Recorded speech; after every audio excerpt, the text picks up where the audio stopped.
मनात आहे. 10 वर्ष या ठिकाणी आपल्याला पार्लमेंटचे मेंबर म्हणून त्या जनतेने मला मोठं सहकार्य केलेलं होतं. आणि आता मी शिर्डीला जाऊन चूक केली असं मला वाटतंय, कारण मी पुन्हा इथंच उभा राहिलो असतो तर मी तिसऱ्यांदा इथं खासदार होऊ शकलो असतो. पण ठीक आहे, आता मी राज्यसभेमध्ये आहे आणि राज्यसभेमध्ये महिनाभर आपलं अधिवेशन चालू होतं.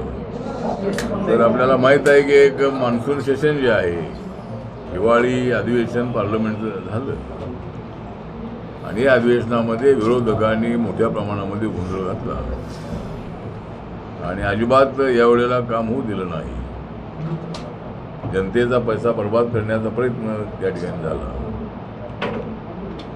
एक तर मतांची चोरी केली जाते अशा पद्धतीचा खोटा आरोप लावून इलेक्शन कमिशनच्या अधिकारावर कुणालाही अशा पद्धतीनं त्यांच्यावर अधिकार गाजवता येत नाही आहे.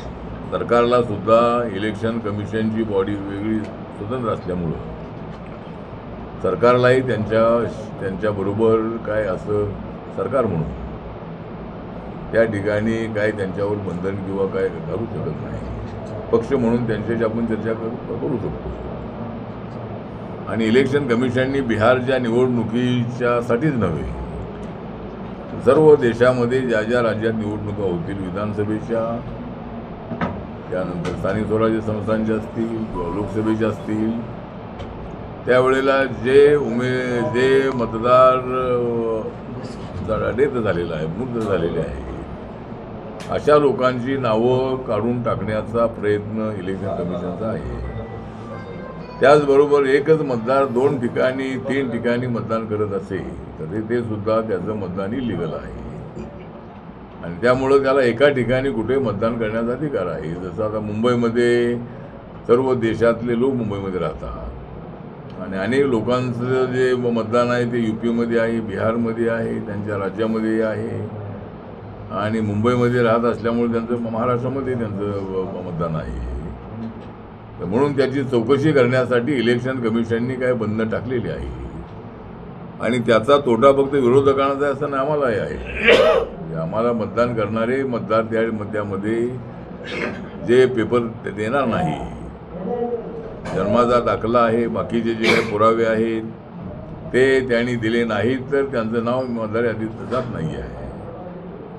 आणि राहुल गांधी पुन्हा सांगतायत की ते प्रेझेंटेशन देत आहेत, ते कसं ते सायंटिस्ट आहेत अशा पद्धतीनं राहुल गांधींचं काम चाललेलं आहे. पण इलेक्शन कमिशनच्या समोर जाऊन ते चर्चा करायला तयार नाही आहे. आणि आमची सूचना राहुल गांधींना अशी आहे की जर मतदानाची चोरी होत असेल तर आपण इलेक्शन कमिशनला जाऊन भेटलं पाहिजे. त्या ठिकाणी जाऊन त्यांच्यासमोर काय त्यांची त्यामध्ये बदल करणं आवश्यक आहे ते सांगितलं पाहिजे.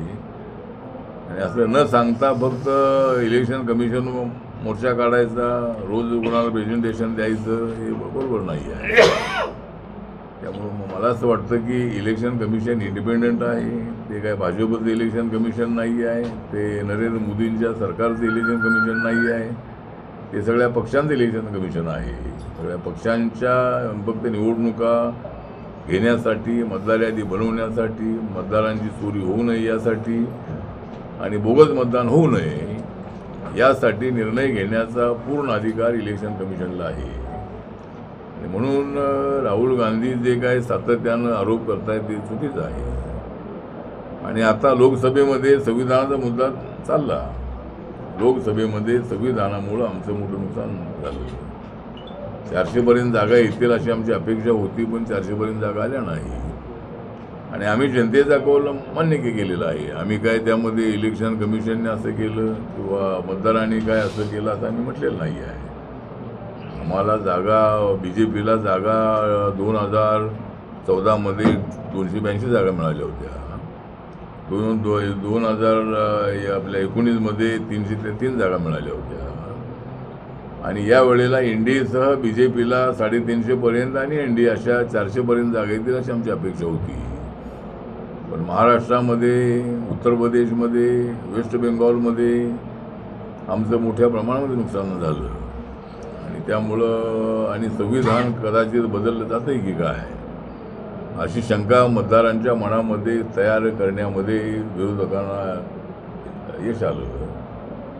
आणि जरी काही जागा कमी झाल्या असल्या तरी नरेंद्र मोदी तिसऱ्यांदा प्रधानमंत्री झालेले आहे. त्यामुळं मला असं वाटतं की आज आपल्या देशाची इकॉनॉमी 5 नंबरला होती ती 4 नंबरवर आलेली आहे. UPAच्या काळामध्ये माननीय डॉक्टर मनमोहन सिंगच्या काळामध्ये इकॉनॉमी 10 नंबरवर होती. मागच्या 10 वर्षामध्ये इकॉनॉमी आपली 4 नंबरवर 5 नंबरवर आली होती. आणि आता 3 महिन्यापूर्वीच आपली इकॉनॉमी ही 4 नंबरवर आलेली आहे. जपान 4 नंबरवर देश होता आणि 4 नंबरवर आता आपण आलेलो आहोत. आता आमचं लक्ष आहे या वर्षभरामध्ये आपली इकॉनॉमी नंबर 3 वर जाईल. कारण मेक इन इंडियाच्या माध्यमातून नरेंद्र मोदी सरकारने उद्योजकांना मोठं पॅकेज दिलेलं आहे आणि जो माल प्रॉडक्ट करायचा आहे तो प्रॉडक्ट करा आणि एक्सपोर्ट करा. इम्पोर्ट जास्त करण्यापेक्षा आपण आपला माल तयार करू. जगाच्या बाजारपेठेमध्ये भारताचं नाव आज अत्यंत चांगलं आहे. आपल्याला माहीत आहे की कोविडच्या काळामध्ये व्हॅक्सिन जे आहे ते व्हॅक्सिन अमेरिकेसारख्या देशाला आपण पुरवलेलं आहे. करोडो लोकांचे जीव व्हॅक्सिनने वाचवण्याचा प्रयत्न भारतातल्या लोकांचा तर आपण केलेलाच आहे. जगामधल्या अनेक लोकांनासुद्धा आपण व्हॅक्सिन पुरवलेलं आहे आणि अनेक वस्तू ज्या आहेत त्या आपण जगभरामध्ये पाठवतो आहोत आणि आपला व्यापारसुद्धा अत्यंत चांगला वाढलेला आहे. जरी अमेरिकेने किती टेरिफ वाढवला तरी काय करायचं तो त्यांना अधिकार आहे, त्यांचा देश आहे. त्यामुळं आम्हाला त्याचा मार्ग कसा काढायचा याचा आमचं अर्थ खातं विचार करत आहे. आणि आता आपल्याला आपली इकॉनॉमी आता आमचं लक्ष असं आहे की 2047ला ज्यावेळेला देशाचा स्वातंत्र्य दिन आपण साजरा करू, शताब्दी साजरी करू, त्यावेळेला भारताची इकॉनॉमी नंबर 1 वर आलेली असेल. आता आपण 4 नंबरला आहोत तर 3 नंबरवर तर आपण 1-1.5 वर्षामध्ये जाऊ शकतो असा आमचा अंदाज आहे. आणि त्यानंतरच्या त्याला 2047 येण्याची आवश्यकता नाही आहे. पुढच्या 5-6 वर्षामध्ये सुद्धा आम्ही 1 नंबरला येऊ शकतो. अशा पद्धतीची आमची इकॉनॉमिकली आमचा स्टडी आहे. आणि त्यामुळं मला असं वाटतं की नरेंद्र मोदींचं नेतृत्व हे अत्यंत बलशाली आहे आणि नरेंद्र मोदींना हरवणं हे राहुल गांधींच्या कपॅसिटीमध्ये नाही. आणि राहुल गांधी यांना प्रधानमंत्री बनण्याची संधी मिळेल असं मला वाटत नाही. कारण मी ज्यावेळेला UPA सोबत होतो त्यावेळेला सोनिया गांधींना मी सल्ला दिला होता की राहुल गांधींचा नंतर नंबर कधी लागेल सांगता येत नाही आणि काँग्रेसला क्लिअर मेजॉरिटी कधी मिळेल हे लवकर सांगता येत नाही.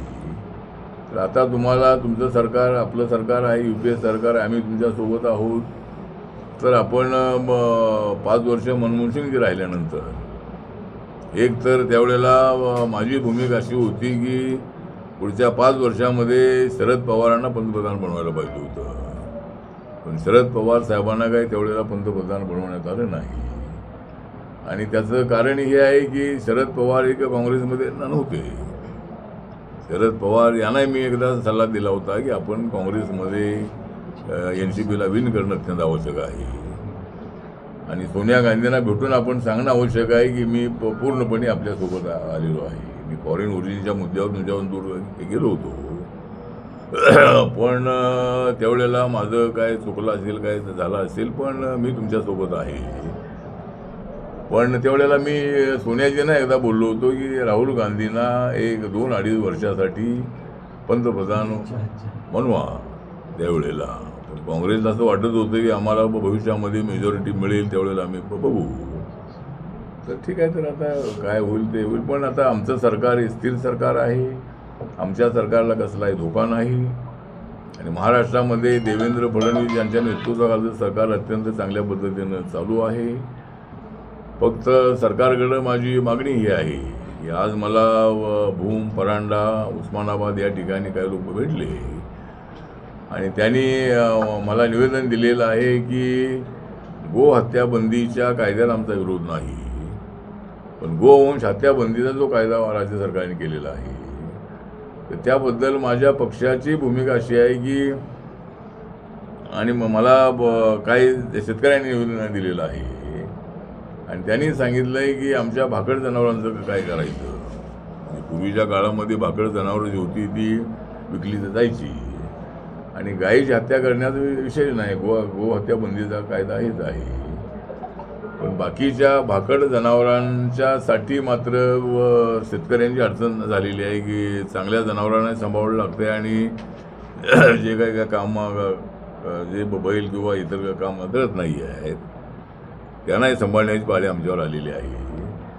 त्यामुळे राज्य सरकारने गोवंश हत्याबंदीचा जो कायदा केलेला आहे त्याचा पुनर्विचार करावा. आणि माझ्या पक्षाने ज्यावेळेला हा कायदा केला त्यावेळेला आम्ही मोर्चे काढलेले आहेत. आम्ही सत्तेमध्ये जरी असलो तरीसुद्धा आम्ही आमची भूमिका त्यावेळेपासून गो हत्याबंदीला आमचा पूर्णपणे पाठिंबा आहे. गायीची हत्या करणं हे चुकीचं आहे. गायी हिंदू धर्मातल्या लोकांना पवित्र आहे, पण बाकीच्या जनावरांसाठी हा कायदा असू नये असं आमचं या संबंधातलं मत आहे. दुसरा, मराठा आरक्षणाच्या संबंधातलं एक शिष्टमंडळ मला सारोळेमध्ये भेटलं उस्मानाबादमध्ये. त्यांनी मला आग्रह केलेला आहे की आपण मराठा आरक्षणाचे सपोर्टर आहात तर महाराष्ट्र सरकारला सांगून आमचं जे 29 ऑगस्टला जे आंदोलन मनोज जरांगे पाटील यांच्या नेतृत्वाखाली होणार आहे तर त्यावेळेला त्याच्या अगोदर काहीतरी निर्णय आमचा झाला तर कदाचित आमचं आंदोलन थांबेल. त्यामुळं आम्हाला काय मुंबईला येणे हौस नाही, पण आमची मागणी मान्य करावी. त्यांना मी सांगितलं आहे की 10% आरक्षण राज्य सरकारने दिलेलं आहे, त्याचं इम्प्लिमेंटेशन ऑलरेडी सुरू आहे. मुलांना शिक्षणामध्ये आणि नोकऱ्यामध्ये राज्याच्या 10% आरक्षण मराठा समाजाला मिळत आहे. फक्त आता कुणबी दाखले जे आहे ते सर्वांना मिळणं अत्यंत अशक्य आहे, पण ज्यांचं रेकॉर्डला कुणबी आहे त्यांना ओबीसीचा फायदा मिळाला पाहिजे. पण ओबीसीवर अन्याय होणार नाही अशी भूमिका तर सरकारची आहे. मराठा समाजाला न्याय देताना ओबीसी समाजावर अन्याय नको ही भूमिका त्यांची आहे. आणि मराठा समाजाच्या बाजूनं माननीय देवेंद्र फडणवीस, एकनाथ शिंदे आणि अजितदादा पवार हे मराठा आरक्षणाच्या बाजूनं आहे आणि या तिघांमध्ये 2 मराठी आहेत. ते एकनाथ शिंदे आणि अजितदादा पवार हे मराठा समाजाचे नेते आहे. तर आता याच्यातून एखादं मला असं वाटतं की 29 आंदोलनाच्या अगोदर मी मुख्यमंत्र्यांकडे मी बोलणार आहे की आता 29 तारीख ही आता जवळ येऊ लागलेली आहे. त्याच्या अगोदर जर त्या काही नेत्यांची त्यांची बैठक झाली त्याच्यामध्ये त्यांचं काय म्हणणं आहे त्याची चर्चा झाली आणि जर काही त्याच्यावर मार्ग निघत असेल तर एखादी बैठक बोलवावी अशी एक माझी सूचना आहे 29च्या अगोदर. आणि त्याच्यातून काय मार्ग निघाला तर आंदोलन होणार नाही. आणि आंदोलन करायचं असेल तर सर्वांना अधिकार आहे. मनोज जरांगे पाटील यांनी अनेक वेळा उपोषणही केलेलं आहे. त्यांनी मराठा समाजामध्ये जागृती आणण्याचं मोठं काम केलेलं आहे. अनेक मराठा नेत्यांनी मराठा आरक्षणाची भूमिका घेतली होती, पण मराठा समाजाला खडबडून जागं करण्याचं जे काम आहे ते मनोज जरांगे पाटील यांच्या नेतृत्वाखाली झालेलं आहे. त्यामुळं मला असं वाटतं की काहीतरी मार्ग याच्यातून निघेल आणि मराठा समाजावर आंदोलन करण्याची वेळ येणार नाही असं मला वाटतं. आणि बाकीचं आता ज्या स्थानिक स्वराज्य संस्थांच्या निवडणुका आहे त्या निवडणुकामध्ये रिपब्लिकन पक्षाला सोबत घेण्याची भूमिका देवेंद्र फडणवीस यांच्यासोबत चर्चा झालेली आहे. त्यानंतर चंद्रशेखर बावनकुळे हे अध्यक्ष असताना त्यांच्यासोबत मी बोललेलो आहे. आणि आता आपले रवींद्र चव्हाणजी जे आहे ते आता BJPचे अध्यक्ष आहेत. त्यांच्याशी आमचं एक शिष्टमंडळ भेटणार आहे. आणि RPIला जिल्हा परिषद, पंचायत समिती आणि महानगरपालिका यामध्ये काही जागा सोडाव्यात अशी आमची मागणी आहे.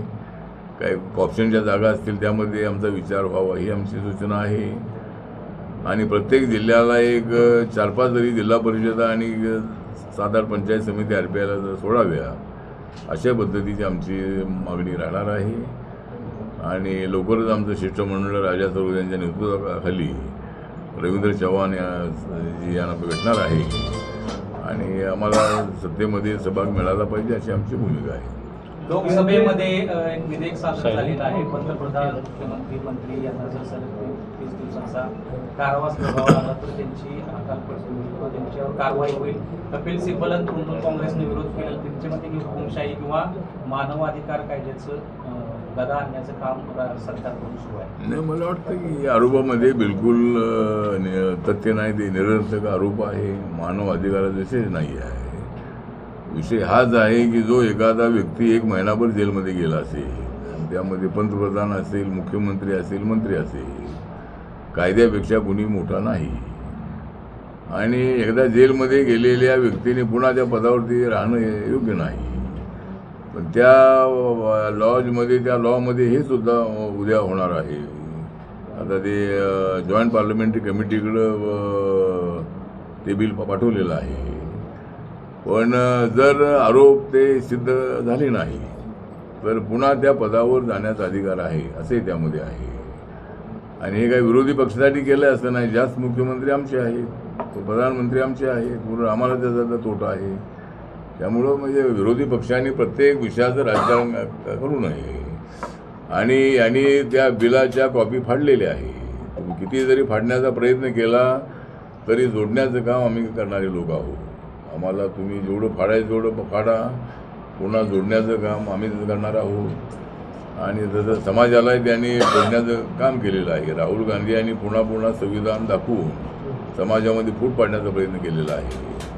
त्यामुळे मला वाटतं की हा कायदा जो आहे तो कुणाच्या विरोधामध्ये नाही, तर नीतिमत्ता मजबूत करणारा कायदा आहे. भारतीय लोकशाहीला समृद्ध करणारा कायदा आहे असं आपलं यात मताचं मत आहे. एनडीएच्या वतीने उपराष्ट्रपती पदाच्या निवडणुकीमध्ये युपीएने पण उमेदवार दिलेला आहे. आंध्र प्रदेशचे जे उमेदवार आहेत त्यामुळे तेलंगणा आणि आंध्र प्रदेशमधली मतं त्यांना मिळतील असा एक कयास बांधला जातो. आणि त्यामुळं महाराष्ट्रामध्ये शरद पवार असतील, उद्धव ठाकरे असतील यांना बोलण्याबाबत फडणवीसांना चर्चा करण्यासाठी पक्षानं त्यांच्या सांगितलं असं म्हटलं जातं. असा कुठं धोका होईल असं वाटतं का? चंद्राबाबू नायडू असतील. धोकावर होणार नाही. आमच्याकडे क्लिअर मेजॉरिटी आहे. धोकावर काय होणार नाही आहे. चंद्राबाबू नायडू हे आमच्यासोबत आहेत. आणि जरी रेड्डी आंध्रेचे उमेदवार म्हणून जरी काँग्रेस पक्षाने त्यांचं नाव जाहीर केलं असलं आपल्या अपोजिशननी, तरी निवडणूक लढण्याचा सगळ्यांना अधिकार आहे. निवडणूकच आहे उपराष्ट्रपती पदाची. आणि लोकसभा आणि राज्यसभेच्या खासदारांना मतदान करण्याचा अधिकार आहे. त्यावेळेला राष्ट्रपतीची निवडणूक असते त्यावेळेला विधानसभेच्या सदस्यांचंही मतदान घेण्यात येतं. पण उपराष्ट्रपतीच्या निवडणुकीमध्ये फक्त जे खासदार आहेत दोन्ही सभागृहाचे त्यांचं मतदान होतं आहे. आणि ते मतदान 9 तारखेला आहे, 9 सप्टेंबरला आहे. 21 तारखेला PC राधाकृष्णनजी हे आपले महाराष्ट्रातले गव्हर्नर राहिले. आणि पहिल्यांदाच महाराष्ट्राच्या गव्हर्नरना उपराष्ट्रपती बनण्याची संधी पहिल्यांदाच मिळालेली आहे. त्यामुळं महाराष्ट्रासाठी अत्यंत गौरवशाली अशा पद्धतीचा निर्णय आहे. जरी PC राधाकृष्णन तामिळनाडूचे असले तरी ते महाराष्ट्राचे गव्हर्नर म्हणून त्या ठिकाणी गेलेले आहे. त्यामुळं जे काय आपल्या चंद्राबाबू नायडू यांची जी मतं आहे ती सगळी मतं आम्हालाच मिळणार आहे. ती कोणाला मिळण्याचा विषय नाही आहे. पण असं काय शरद पवार आणि उद्धव ठाकरे यांना काय सांगितलं असं नाही. पण मीच आव्हान असं केलं होतं की महाराष्ट्राचे हे राज्यपाल जे आहे ते आता उपराष्ट्रपदाच्या निवडणुकीसाठी उभे राहिलेले आहे. तर महाराष्ट्रातल्या सगळ्या खासदारांनी त्याचा विचार करावा अशी भूमिका मी मांडली होती. स्थानिक स्वराज्य संस्थेत आपण जागा मागितलेली आहे. तसंच मागच्या वेळी सुद्धा आपण विधान परिषद राज्यमंत्री आणि इतर पदं मागितली होती महामंडळाची. त्याचं काय झालं? महामंडळ तर झाली नाही. त्यामुळे महामंडळ होतील त्यावेळेला आमच्या लोकांना काहीतरी मिळेल. त्यामुळं 1-2 अध्यक्षपद आम्हाला मिळावेत अशी आमची मागणी आहे. तसं आम्ही मुख्यमंत्र्यांना बोललेलो आहोत. आणि आता ही महामंडळं जी आहे ती मला वाटतं डिसेंबर-जानेवारीमध्ये निवडणूक येण्याची शक्यता आहे. तर त्या झाल्यानंतरच महामंडळ होतील. तर अगोदर करावेत अशी आमची मागणी आहे. निवडणूक आता येणारच आहे. पण आता सरकार होऊन जवळजवळ आता 8-9 महिने 10 महिने होत आलेले आहे. ऑक्टोबरमध्ये 1 वर्ष पूर्ण होणार आहे. पण ज्या कार्यकर्त्यांनी आपल्याला सत्तेवर बसवलेलं आहे त्या कार्यकर्त्यांना सत्तेचा काहीतरी वाटा दिला पाहिजे. म्हणून लवकर निर्णय घेतला पाहिजे. पूर्वीच्या काँग्रेसच्या काळामध्ये असंच होतं की विलासराव देशमुखांच्या काळामध्ये महामंडळच होत नव्हती. काँग्रेस आणि राष्ट्रवादीच्या वादामध्ये हे आम्हाला द्या ते आम्हाला द्या. आता या तिघांचा वाद तर म्हणजे वाद असं नाही आहे, पण ज्यावेळेला वाटप होतं त्यावेळेला वादाचे काय मुद्दे पुढे येतात आणि मग ते काम थांबते. पण माझं तिन्ही पक्षाला नम्र निवेदन आहे की तुम्ही ज्या सत्ता आहे ती वाटून घ्या, पण राहिलेली तरी आम्हाला द्या. त्यामुळं राहिलेली द्या म्हणजे आम्हाला आमचा पक्ष जो आहे, आता आमच्या पक्षाचं नाव कुठं घेतलं जात नाही ही एक आमच्या समाजामध्ये नाराजीची गोष्ट आहे. 3 पक्षाचं सरकार आहे गोष्ट चांगली आहे, पण त्या सरकारला आणण्यामध्ये रिपब्लिकन पक्षाचाही वाटा आहे. त्यामुळं रिपब्लिकन पक्षाला फक्त निवडणूक वेळेला बोलवलं जातं आहे. आता मध्यंतरी सोलापूरमध्ये माननीय मुख्यमंत्री साहेब आले होते आणि राजा सर्वोदय आमचे महाराष्ट्राचे अध्यक्ष आहे, आम्ही अलायन्समध्ये आहोत. तर तिथल्या म्हणजे मुख्यमंत्री आल्यानंतर आमच्या प्रदेश अध्यक्षांना तिथं बोलवलं पाहिजे, पण बोलवत नाही आहे. हे थोडं त्यांनी मुद्दाम करतात असं नाही आहे, परंतु त्यांनी RBIकडे लक्ष ठेवलं पाहिजे असं आपलं मत आहे. उपराष्ट्रपती चला. पदावरून बाहेर पडल्यानंतर हां. जगदीश धनखडने एक सत्याग्रह काय करायचं काय करायचं अरे धनखडांचा राजीनामा अचानक आणि त्यानंतर त्यांचं हां? अज्ञातवास. उपराष्ट्रपती नाही धनखड साहेब. नाही, धनखडजी अत्यंत हुशार आणि अत्यंत ॲक्टिव्ह असणारे उपराष्ट्रपती आणि आमच्या राज्यसभेचे चेअरमन होते. अत्यंत अभ्यास होते. त्यांची तब्येत जी आहे ती अलीकडच्या काळामध्ये ठीक नव्हती. म्हणजे हाऊस चालवणं, सगळ्या विरोधकांना तोंड देणं हे त्यांच्यासाठी अत्यंत थोडं अडचणीचं झालेलं होतं आणि त्यांच्या आजारपणामुळे त्यांनी राजीनामा दिलेला आहे. राज्याची एकच शेवटचं आम्हाला जायचं आहे. बीजेएनटीची कालची कमिटी जिल्ह्याच्या दौऱ्यावर होती आमदारांची. आश्रमशाळेची वसतिगृहाची विद्यार्थ्यांची अवस्था अतिशय वाईट आहे. अनुदान घेतलं जातं पण ते सुविधा विद्यार्थ्यांना दिल्या जात नाही. संपूर्ण राज्यात अशी अवस्था आहे असं त्या कमिटीने काल सांगितलं. आपला आता एकतर VJNTच्या ज्या आश्रमशाळा आहे त्या मी समाज कल्याण खात्याचा मंत्री असताना ते का आपल्याकडे होतं. आता आमच्या काळामध्ये तर परिस्थिती अत्यंत चांगली होती. जेवण चांगलं असायचं, विद्यार्थ्यांना सगळ्या सुविधा अजूनही चांगलं आहे. काल ते आणि सांगतो की तुम्हाला काय सांगतो ते सगळं ऑफ द रेकॉर्ड सांगतो सगळं झालं. नाही ठीक आहे. काही असतील चांगले नाही ठीक आहे ना. जर असं असेल जर त्यांना गावाबरोबर चिरडे बी रगडले सगळे. चांगल्या आश्रमशाळा आहेत, विद्यार्थी शिकते सगळे. नाही ठीक आहे. नाही ज्या आश्रमशाळामध्ये विद्यार्थ्यांना जेवण चांगलं मिळत नसते किंवा सरकारने दिलेल्या पैशाच्या मार्फत ज्या विद्यार्थ्यांना सोयीसुविधा द्यायच्या आहेत त्या दिल्या जात नसती, नक्की त्याचं मी समाज कल्याण खात्याचे जे मला वाटतं आपल्या कुणाकडे VJNT वेगळं स्वतंत्र खातं आहे. ते आपल्या सावेंकडे आहे. सावेकडे आहे. मिनिस्टर जे सावे जे आहेत पूर्वी समाज कल्याणकडे असायचं, पण सावेंची मी बोले आणि त्या कमिटीनं जो रिपोर्ट पाठवला तर नक्कीच सरकार त्याचा विचार करणारच आहे. पण मी सुद्धा त्यामध्ये लक्ष घालेन आणि विद्यार्थ्यांवर अन्याय होणार नाही याची काळजी घेईन.